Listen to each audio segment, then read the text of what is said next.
Hello అండి అందరికీ. Fish ఫ్రైని ఒకసారి ఇలా ట్రై చేసి చూడండి, టేస్ట్ చాలా బాగుంటుంది.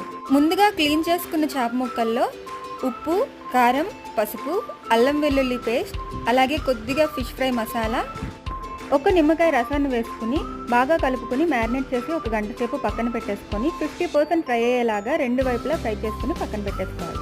ఇప్పుడు మసాలా ప్రిపరేషన్ కోసం 2 స్పూన్ల ధనియాలు, 1 స్పూన్ జీలకర్ర, 1 టీ స్పూన్ ఆవాలు, 1 టీ స్పూన్ మెంతులు, ఒక 5 పచ్చిమిర్చి, 2 ఉల్లిపాయలు, 2 టమాటోలు, అలాగే ఒక వెల్లుల్లిని కలిపి మిక్సీ చేసుకుని ఆ మసాలా పేస్ట్ని పచ్చివాసన పోయే వరకు ఆయిల్లో ఫ్రై చేసుకుని ముక్కలన్నిటికీ కూడా మంచిగా పట్టించేసుకోవాలి.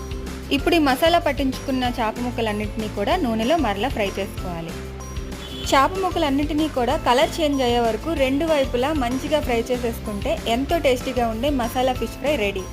మీరు కూడా ఒకసారి ఫిష్ ఫ్రైని ఇలా ట్రై చేసి చూడండి, చాలా బాగుంటుంది. వీడియో నచ్చినట్లయితే లైక్ చేయండి.